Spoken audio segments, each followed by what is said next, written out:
met my friend Ashley at the beginning of my sophomore year of high school in our communications class.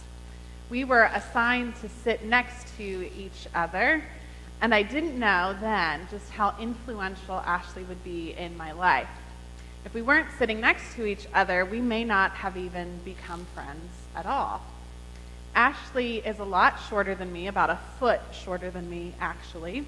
She loves to laugh, and she also loves to talk very loudly.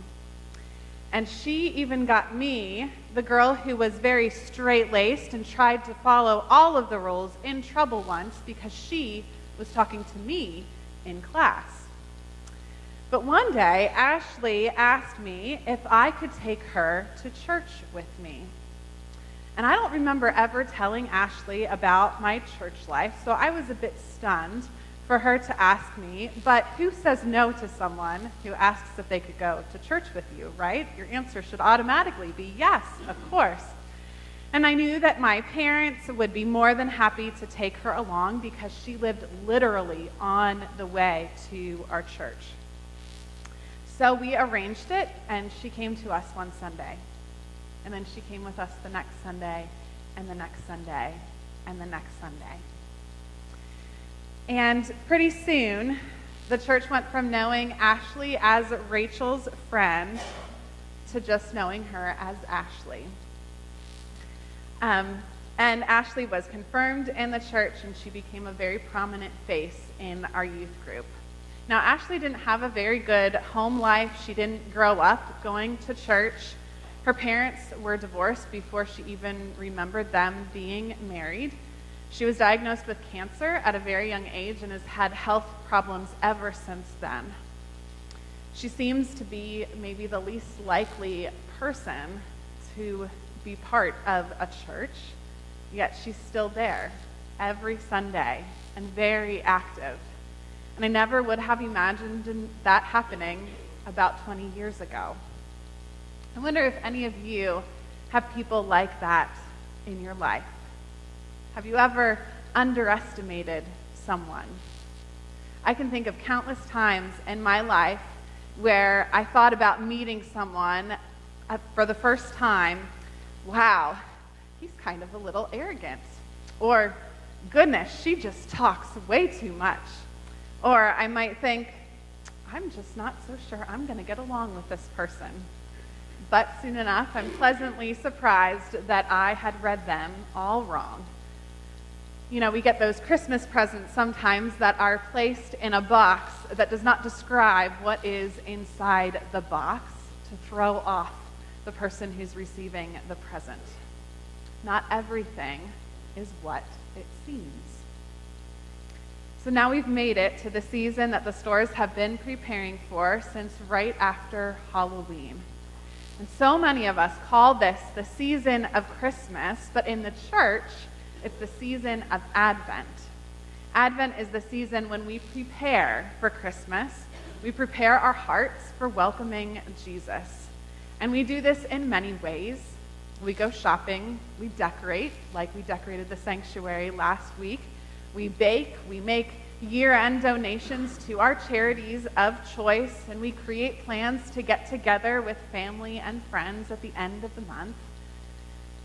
But whether the rest of the world recognizes it or not, it is all because of a baby that was born 2,000 years ago. It's all because of Jesus, God's Son, who came to the earth to live among us. But there's one character in this story that we don't talk about too often.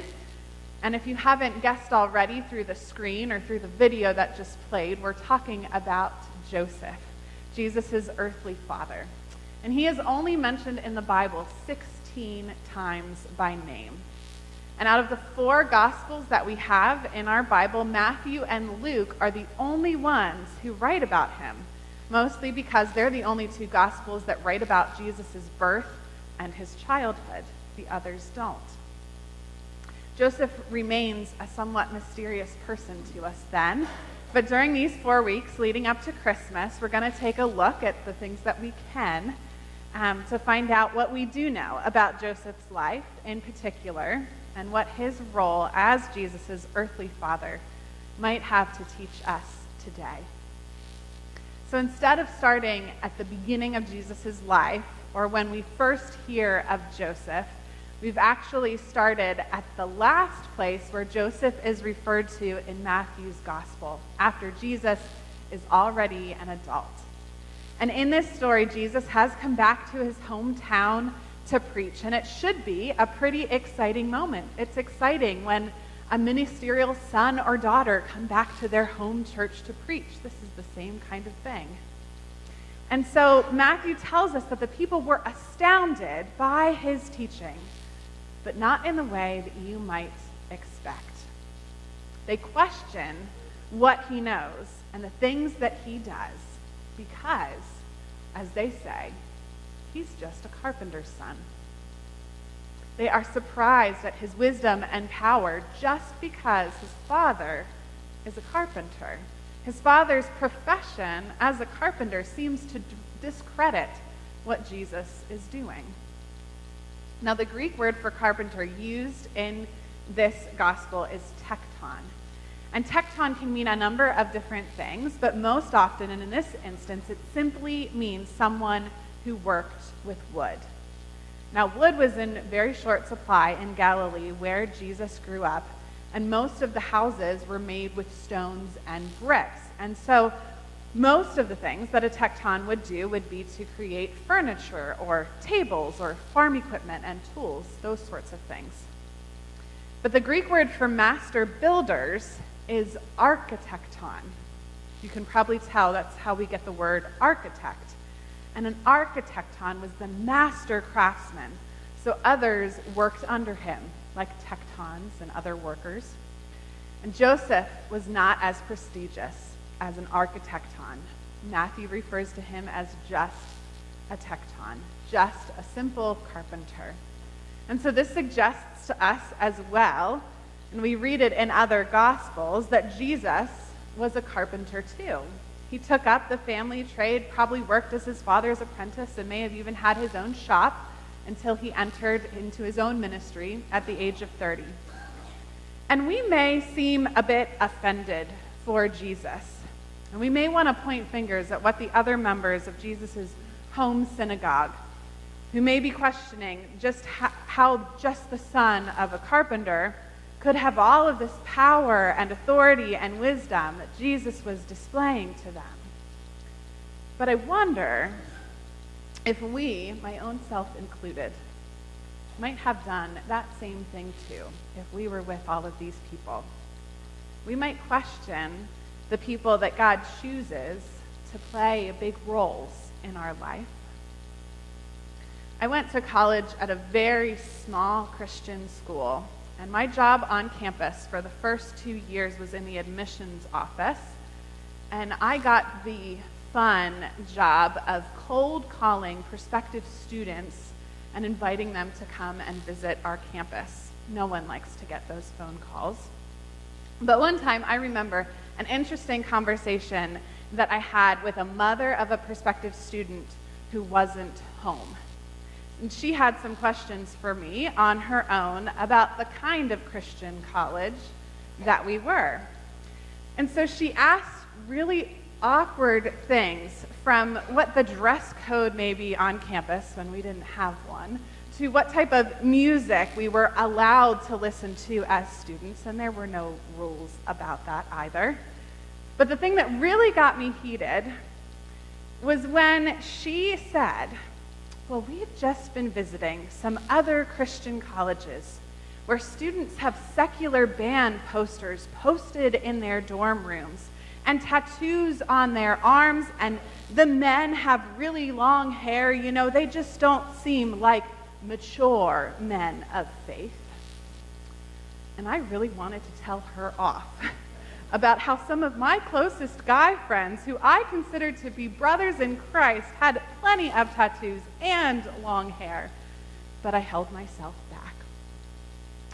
I think sometimes we can be so quick to judge someone's faith based on their hair length, or the way that they dress, or the way that they express themselves, or simply the way that they live their life. But sometimes, and I think most times, God chooses the ordinary and the unlikely and the simple to accomplish God's work in the world. Joseph was just a carpenter, but God chose him to be the earthly father of Jesus. And God does this all throughout scriptures. Our other scripture today tells the story of God sending Samuel to Bethlehem 1,000 years before Jesus' birth to anoint one of Jesse's sons to be the next king of Israel. And so Jesse brings out his sons, and he brings up to Samuel first his oldest son, who is the most handsome and the most strongest and the tallest. And Samuel thinks, he must be the one that God has chosen to be king. And God says, nope, not him. So then Jesse brings out the second one, and Samuel thinks, okay, this is the second son. He's not as handsome as the first son, but he still seems to be strong and brave. But God says, nope, I haven't chosen him either. And with each son that Jesse brought out, all 7 of them, this same thing happens. So after he goes through them all, Samuel asks, Jesse, do you have any more sons? And Jesse said, well, there's David. He's my youngest, but he's out tending to the sheep in the field, and he's, a really scrawny guy, and he's really young. And Samuel asks him to bring him out anyways. And sure enough, God says to Samuel, that is the one that I choose. And God tells Samuel early on in the story how humans may look at outward appearances, but God looks at the heart. The least likely of Jesse's sons was chosen to be the king of Israel. And God continues on then in this same pattern with Joseph. God could have chosen a lawyer or a scribe or a doctor or a businessman, and all of those would have seemed the most likely choices to help raise the Son of God. But God chose Joseph, just a simple carpenter. He chose an unlikely hero for the important mission of raising the Messiah. Nadia Bolz-Weber is one of my favorite authors, and she's also a Lutheran pastor. And she has founded a church called the House for All Sinners and Saints. She doesn't preach there anymore, but that church is still going on. And you wouldn't think that she's a pastor to look at her. Y'all should Google her name later and see a picture of her. She has short hair that's very spiky, and she often wears a sleeveless clergy collar shirt that shows the several tattoos that she has on their arms, almost like sleeves. And she's very authentic in her speaking, which means that sometimes she may swear a little. But she's able to reach a very diverse audience because she's so authentic. People who most likely would never come to church have joined her church and found community and God's love in that place. And so she writes the following: never once did Jesus scan the room for the best example of holy living and send that person out to tell others about him. He always sent stumblers and sinners, and I find that comforting. My friend Ashley stayed in our hometown after high school when many of us went away, and she kept going to youth group even after she had aged out, so they just decided to make her a youth worker volunteer. And she still volunteers regularly with the youth group to this day. And she is a role model and a big sister to many of them. And it's all possible because my home church never turned their back on her. She didn't come from the greatest family. She struggles every day with her health, but the church still welcomes her with open arms and gives her the opportunity to love and to witness to the youngest people in the church. And she has changed so many young people's lives because of it. She is a beautiful example of what happens when we open up our hearts to the unexpected in our midst. I think the church, every church, is full of imperfect and broken people. All of us struggle to get it right. We're still trying to figure life out, and we hope that tomorrow we will be better people than we are today.